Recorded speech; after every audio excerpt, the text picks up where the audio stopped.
Saint-Étienne, justement, l'adversaire de l'OM, dimanche dans ce 32e de finale de Coupe de France avec un nouveau coach, une nouvelle tête sur le banc. Nouvelle d'ailleurs pour nous tous, hein, je pense, Eric Horneland, le nouveau coach de Saint-Étienne qui arrive de Norvège. Il était l'entraîneur du SK Brann. Il a été 2 fois vice-champion de Norvège avec ce club qu'il a fait remonter de D2 à la D1. Présenté aujourd'hui au micro d'Edouard G, il explique sa venue, Eric Horneland. C'est un club fantastique. Je voulais remercier le club de m'avoir proposé de venir. Ce club a des supporters fantastiques. On va essayer d'apporter de la passion au club. Il y a déjà une base forte qui peut donner l'impulsion à l'équipe. Je suis très fier de pouvoir intégrer cette équipe et de mettre en place ce projet. On en a déjà parlé un petit peu hier soir. Hein. Il y a beaucoup de Stéphanois, notamment dans le chat, qui mettent en avant que c'est un entraîneur de data, notamment par rapport à Dalloglio et les nouveaux propriétaires. Que bon voilà, là ils ont vraiment choisi leur coach, alors que quand ils sont arrivés, il y avait Et Dalloglio. dans la data, ils ont pris en compte qu'ils connaissaient le championnat de Ligue 1. Peut-être, je ne sais pas. Ouais. En tout cas, sûrement. Bon, Je sais pas. Alors, je sais pas où ils sont allés la chercher cette data-là. Parce que là, Dalloglio, il connaissait le championnat de Ligue 1, ça l'a pas beaucoup aidé. Oui, mais enfin, bon, là, tu dois avoir. Attends, excuse-moi, là, tu pars dans ton avis tranché? Ouais. Alors, juste après ça. Ah, d'accord. Quand je le vois, toute proportion gardée, j'ai l'impression d'entendre Jürgen Klopp quand il est arrivé à Arsenal. Eh ben là, comment tu l'appelles? Horneland. Ouais. C'est-à-dire que tu vas chercher. Il te faut des certitudes. Pour moi, quand tu fais un mercato d'hiver, tu dois avoir des certitudes.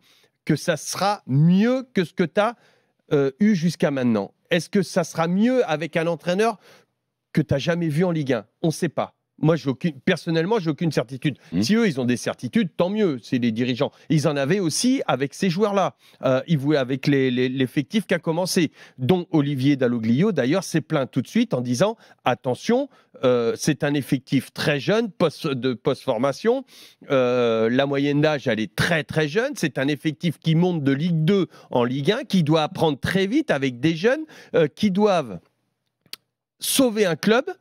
Alors qu'ils sont jeunes. C'est-à-dire, je vais reprendre mon exemple de Camavinga, par exemple à Rennes, lorsque Rennes a sombré et qu'on a demandé à Camavinga, tout de suite on a dit « Ah mais Camavinga, vous voyez, c'est pas aussi bon qu'on veut le dire. Tout simplement, si c'était un bon jeune, il tiendrait les Rennais comme ça, le club Rennais. » C'est ce que tout le monde a dit. Non, pas tout le monde. 90% des gens, c'est ce qu'ils disaient. Alors que tu ne peux pas demander à des jeunes de tenir un club à bout de bras comme ça, notamment des jeunes. Ce que veut dire là pour Saint-Étienne, c'est que changer le coach, c'est bien, mais le problème, c'est plutôt l'effectif. Mais bien sûr, bien sûr. Changer le coach, c'est bien. C'est peut-être bien, on ne sait pas. Oui. Mais en tout cas, ce qui est sûr, il faut avoir des sécurités.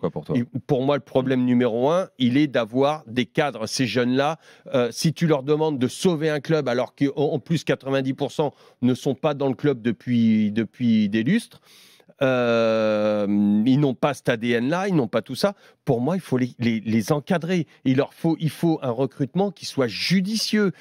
Recruter des joueurs. Alors eux, par contre, il faut absolument qu'ils recrutent Saint-Étienne. Autant je te disais Marseille, PSG, bon, attention. Là, Saint-Étienne, il faut absolument qu'ils recrutent. Il leur faut au moins un joueur dans chaque ligne, mais il leur faut un cadre, un mec qui encadre ces jeunes-là, des cadres de vestiaire, mais aussi des cadres sur le terrain. Même s'ils vont recruter, je pense, ils vont avoir 2-3 joueurs importants qui vont revenir là après les blessures, mais il faut que ces cadres aussi, ce soient des cadres qui aient un minimum de temps de jeu. Tu ne peux pas prendre un Pogba, par exemple. Tu n'auras aucune certitude avec Pogba. Oui. Parce que tu le recrutes et il se blesse tout de suite parce qu'il n'a pas assez joué. Il leur faut un minimum de temps de jeu. Il leur faut des joueurs qui connaissent vraiment cette Ligue 1, avec une faculté d'adaptation très rapide. Là, c'est très compliqué. C'est très compliqué. La tâche, elle est très compliquée pour pour les Stéphanois. Kevin, rapidement, comment tu analyses l'arrivée de ce coach qu'on ne connaît pas? Est-ce que tu es d'accord avec Lionel sur le fait que finalement c'est plus que le coach ou c'est autre chose le problème des Verts? De toute façon, ils sont en pleine reconstruction. Après, comme toute reconstruction, ils avaient besoin d'un nouvel architecte et ils l'ont choisi avec cet entraîneur norvégien. Il y a eu Carlos Novel à Toulouse qui avait remplacé Montagnier.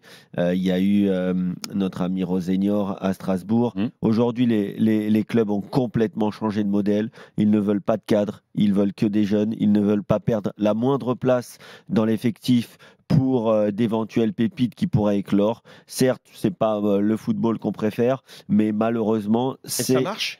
Malheureusement, c'est l'état dans lequel est la Ligue 1 aujourd'hui. Et ça marche. Ça marche. Strasbourg, on verra si ça marche, avec un jeune entraîneur et des jeunes joueurs. Pour l'instant, Strasbourg, c'est chaud. On a vu qu'à Toulouse, pour l'instant, en tout cas, ça marche. Même ça a tenu une année, on va voir la seconde. Bon, ça fait 3 ans quand même qu'ils arrivent à se maintenir. On va voir. Mais c'est vrai qu'aujourd'hui, que ça marche ou pas, c'est le modèle qui a été choisi.